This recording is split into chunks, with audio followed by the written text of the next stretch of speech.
We use cookies to personalize content. For all other types of cookies, we need your permission.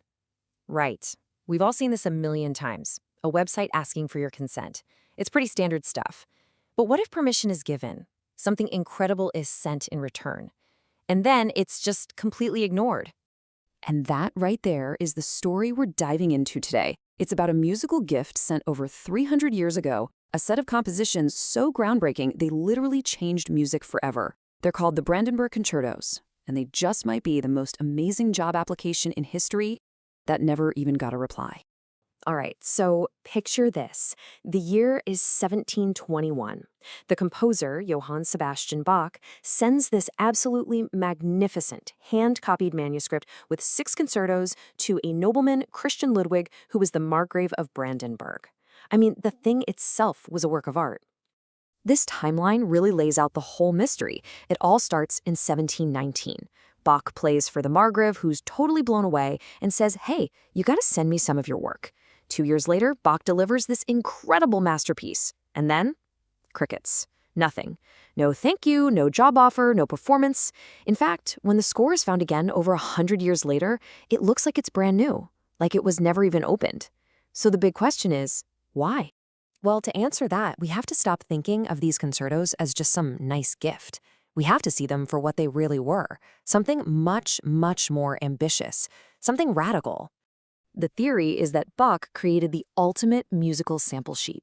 This wasn't just a collection of pretty tunes. Oh no, this was his portfolio, his resume, a complete demonstration of every single thing he was capable of as a composer. This was his big shot at landing a major job, proving he was the most versatile and brilliant composer out there. And this table just lays it out perfectly. The sheer deliberate variety Bach packed into these 6 pieces. I mean, just look at that unique feature column. Every single one is different.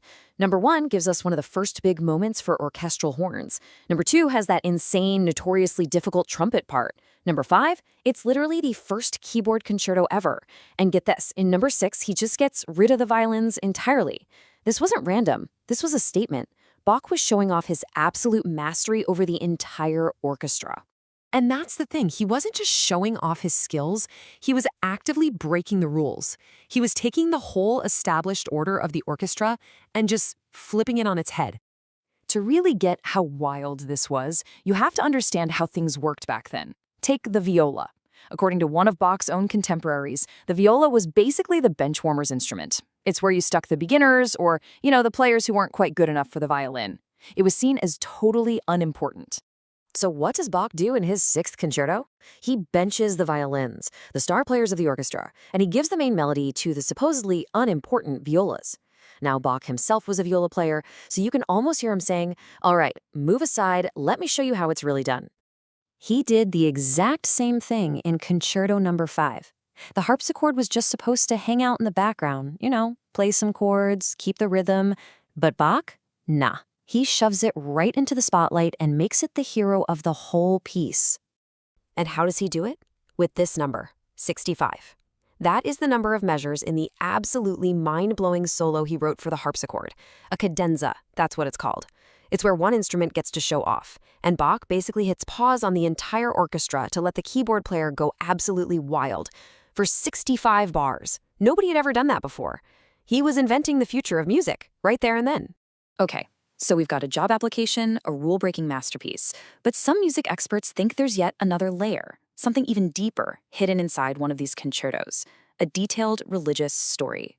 The theory focuses on the 2nd concerto. Yep, the one with that famously difficult trumpet part. The idea is that this isn't just a piece of music. It's a retelling of the Easter story, the life, death, and resurrection of Christ. And the solo trumpet is playing the main character. So, in the first movement, the trumpet is forced to play these incredibly high, strenuous notes. It's written to sound like a struggle. The symbolism here, the theory goes, is that the trumpet is Christ, bearing the immense weight and burden of human sin.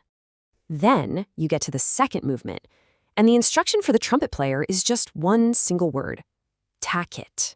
It means be silent. The trumpet just vanishes. It's completely gone. And that silence, it represents the death of Christ on the cross. The music that's left is this slow, heartbreakingly sad melody that gets passed between the flute, the oboe, and the violin. It's like they're mourners, grieving together now that their leader is gone. But then, in the final movement, the trumpet comes roaring back. And it doesn't just return, it bursts onto the scene, leading this triumphant, joyful fugue. A fugue is kind of like a complex musical chase, where one instrument starts a theme and the others come in one by one echoing it. And this is the resurrection. The other instruments follow the trumpet's lead, almost like the disciples spreading the good news. It's a whole story, told without a single word. A hidden gospel story. It's an incredible theory. But what does it actually feel like to play this music? Let's pivot for a second from the academic theory to the practical reality of the person with the trumpet in their hands. So you've got these two ideas, right? On one side, the academic theory. The trumpet part is impossibly hard because it represents an impossible burden. But on the other hand, performers will tell you it's also just a massive technical headache. I mean, how do you balance a super loud brass instrument with quiet little instruments like a recorder and a violin without just blowing them away? Some even think it's only so hard today because we play everything at a higher pitch than they did in Bach's time. And this quote from trumpeter Russell Gilmore really nails it. For the musician, the goal isn't just about hitting those crazy high notes. The real thrill, the real art, is in blending in, becoming part of this intricate conversation with the other solo instruments. It's about teamwork, not just a solo performance. So, after all of this, how should we listen to these concertos? Our journey has taken us from a simple, unopened gift to something so much more complex and fascinating. I mean, we started with a dusty manuscript that was ignored for a century. But now we see it as this radical job application, a pure showcase of genius. We see it as an act of rebellion where the underdog instruments get to be the heroes. And we've even uncovered this possible secret story of faith, life, and death, hidden right there in the music. And that's really the heart of it, isn't it? When we listen to the Brandenburg concertos, we're not just hearing beautiful Baroque music. We're hearing layers of ambition, of innovation, maybe even of faith. The notes themselves are only the beginning of the story.